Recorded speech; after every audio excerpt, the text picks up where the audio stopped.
distinguished guests,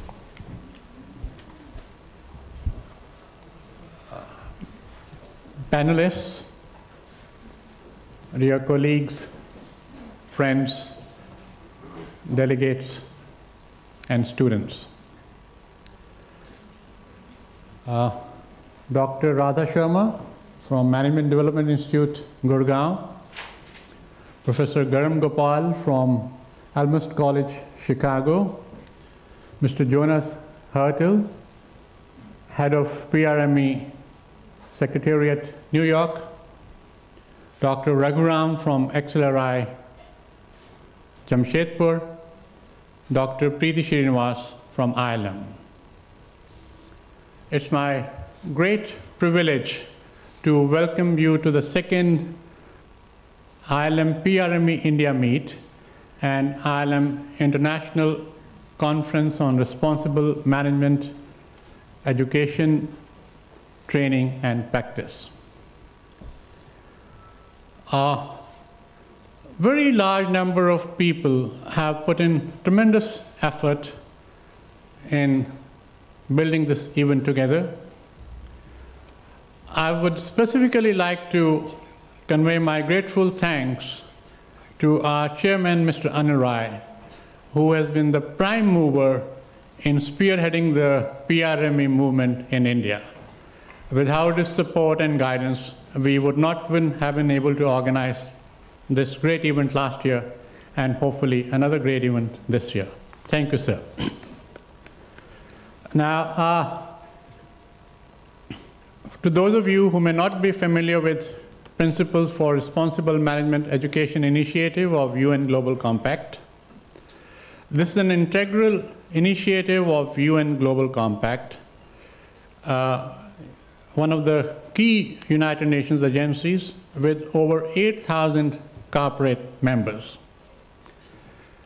ILM signed up for Prme on 14th August 2008, and since then we have been actively engaged in its various initiatives in terms of embedding these practices in our curriculum, research, and in our interaction with industry. I will not take more time on introducing ILM. I think that will be covered by Dr. Preeti Srinivas in detail on what we are doing. I will just take you quick overview for today's program and next 2 days program. After my welcome address, I will request Mr. Jonas Hertel to brief us on, he's the right person to introduce Prme. Then we will be having session 2, which is an experience sharing session of Prme signatory schools. The first presentation will be by XLRI Jamshedpur. This will be done by Professor Raghuram. Then by Almust College, Illinois, Dr. Garam Gopal. Then we will request Dr. Radha Sharma to share her experiences of both MDI, Management Development Institute, Gurgaon, and Leipzig Graduate School of Management, Germany. And then I will also ask my colleague, Dr. Preeti Srinivas, to brief our initiatives in area of Prme. After that, we will have a coffee break for 15 minutes from 3:30 to 3:45. We had invited a lot of very widely circulated and invited people to submit papers related to Prme initiatives. We received an excellent response, and out of those large number of research articles, we have shortlisted 6 research papers which will be presented in the third session today. And we are also going to give a best award of rupees to the best paper of 50,000 rupees.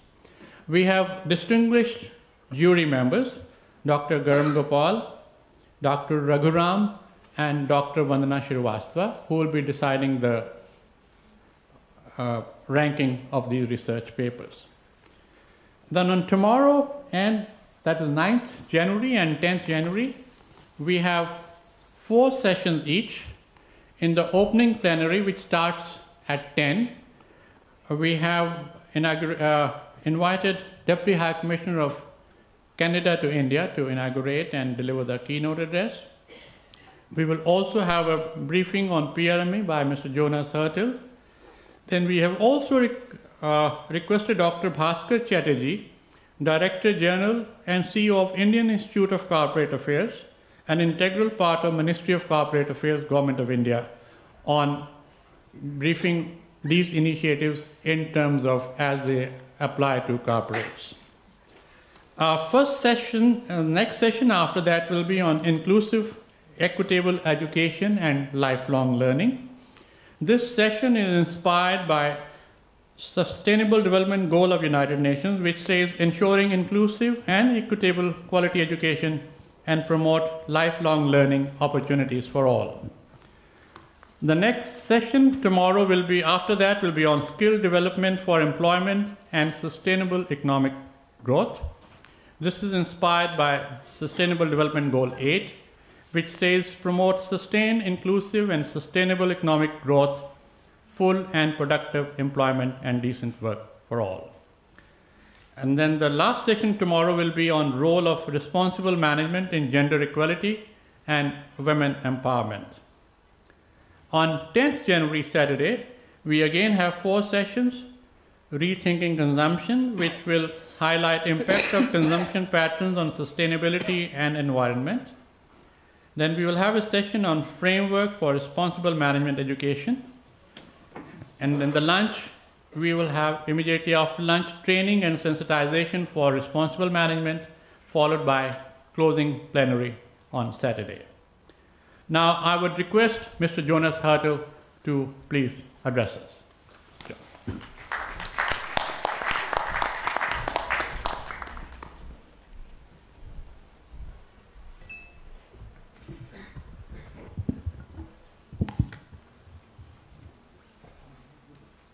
Thank you, Rakesh.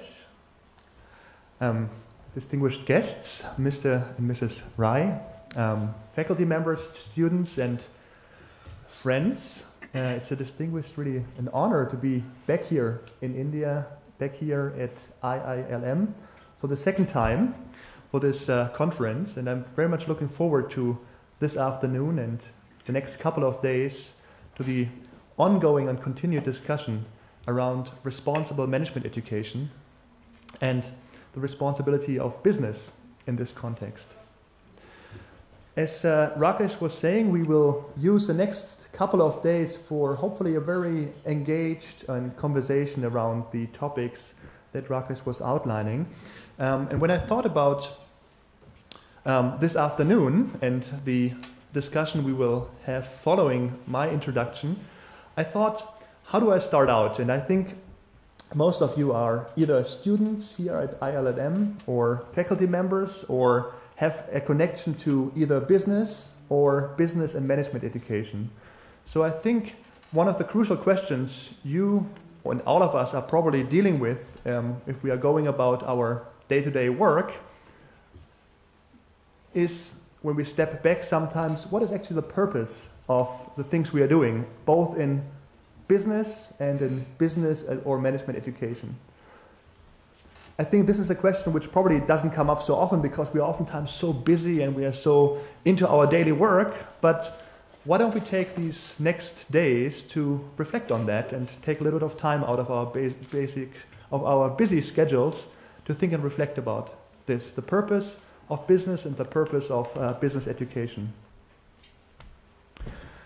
I think back to last year when I was here for the first time in Delhi, and I think it was only after the 2 days here at IILM that one of your students helped me to understand a little bit more what the answer to that question could be in the context of India. And this was when I had the chance to visit the memorial of Mahatma Gandhi.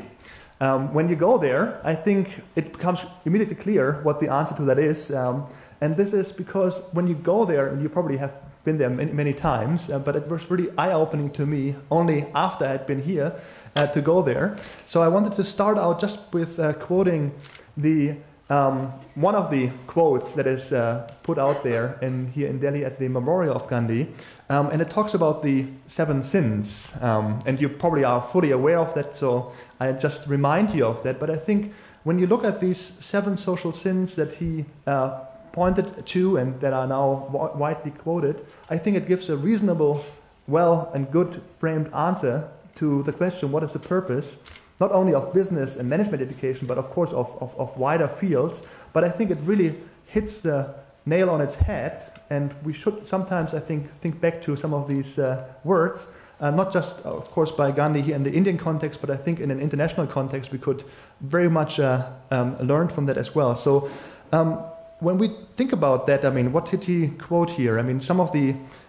points in this list of 7 social sins were pointed out by him is to say, wealth without work, pleasure without conscience, knowledge without character, but here in the context of business, very important, number 4, commerce without morality.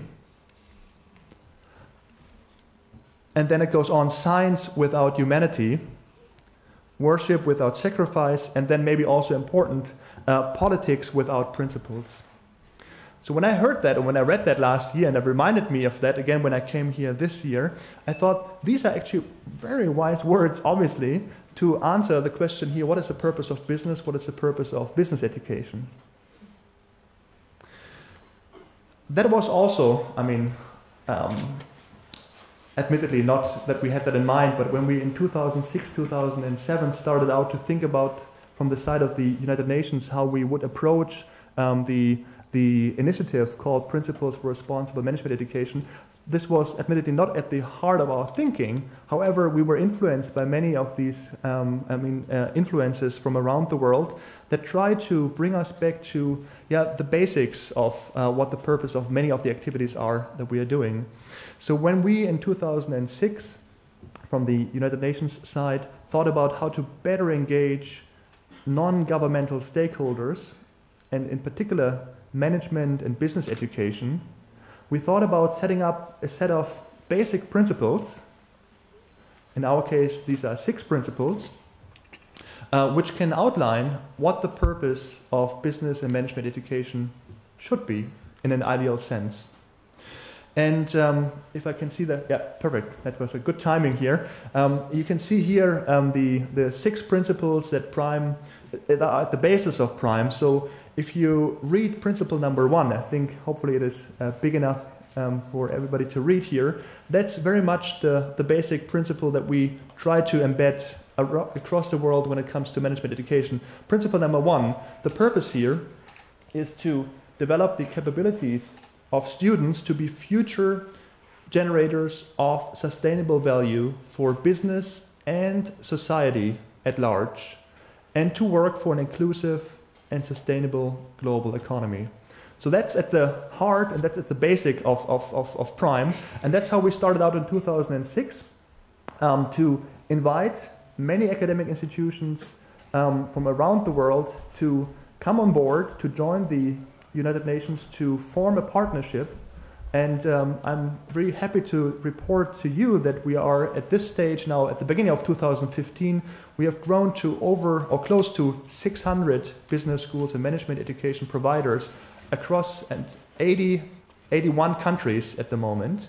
So we are really seeing an increased number of management education providers, academic institutions, universities, business schools from across the world heed that call that we sent out in 2006 and 2007.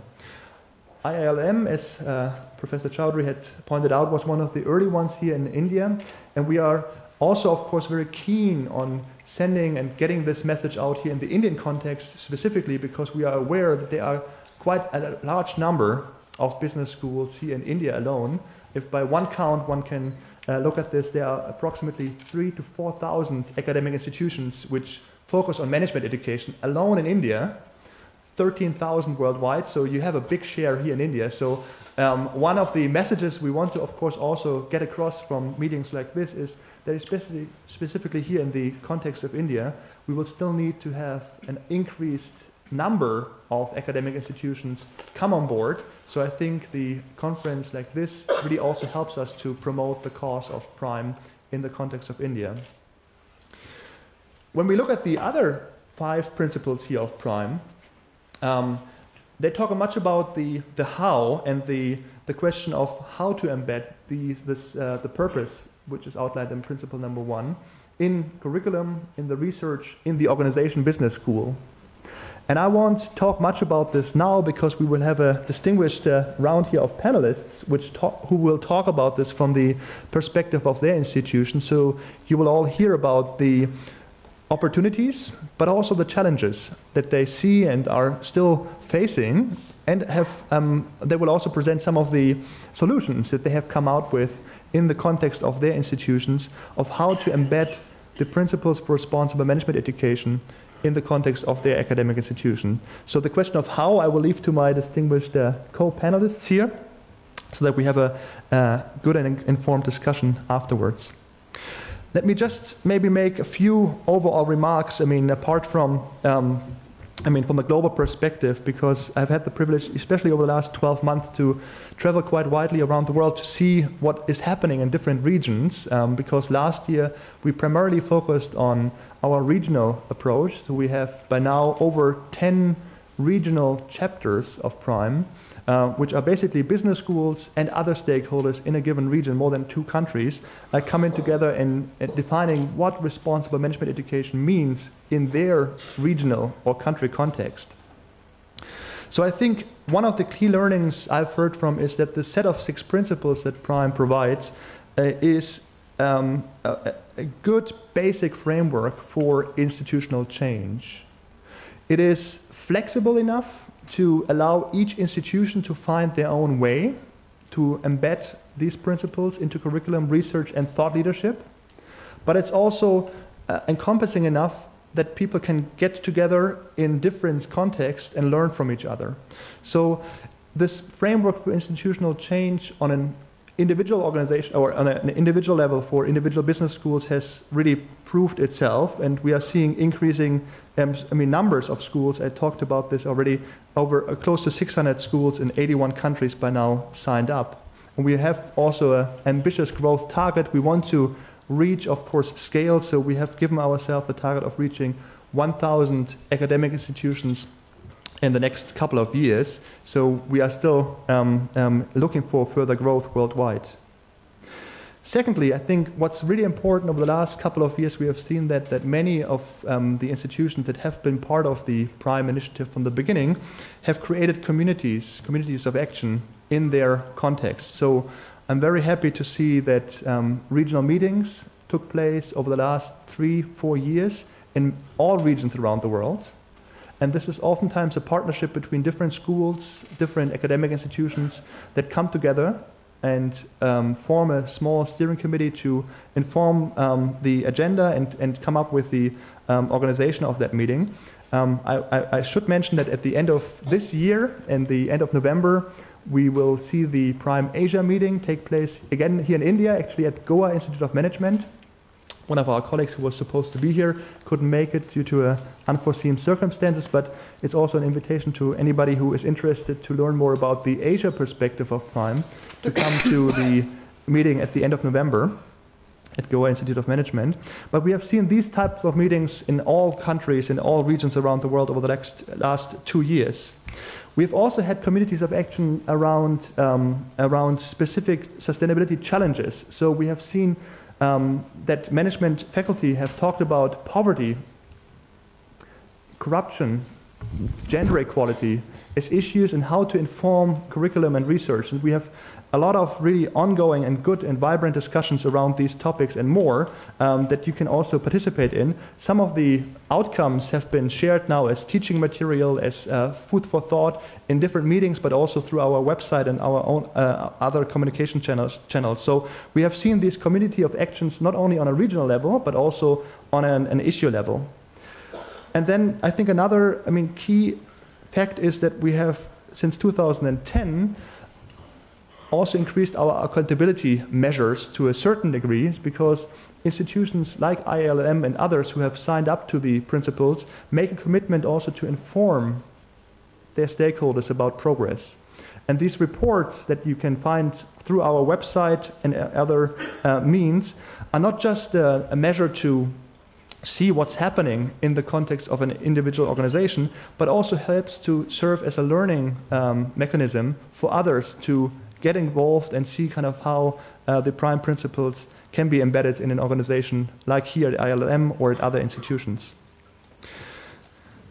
I think looking forward, and we will hear more about this in the context of tomorrow and on Saturday, what's important from the United Nations side for 2015 and beyond is the current drive to create a new framework to define what sustainable development will look like over the next 10 to 15 years.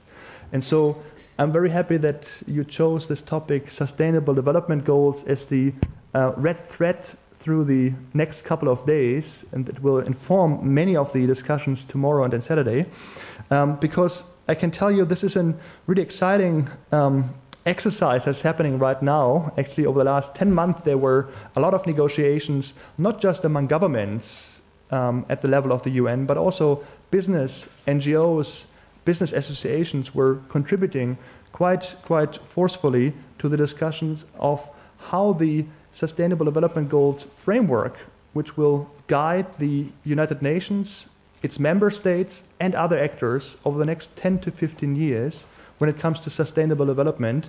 All of these actors contributed very actively to the discussions. We are expecting governments to unveil the Sustainable Development Goals in its final shape in September of 2015.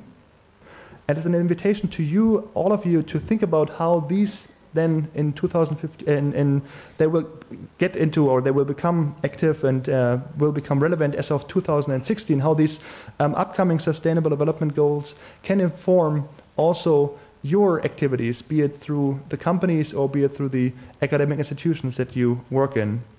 So this is an invitation from the side of the UN to think very critically about how to engage in this process that will be set up or is being set up as we speak, because it will not only guide countries and the UN, but it's really meant also as an invitation for non-governmental stakeholders to help to implement and to support this process. So with that, I want to invite you to kind of stay tuned to this message throughout the next month. There will be more information coming out from many different sides.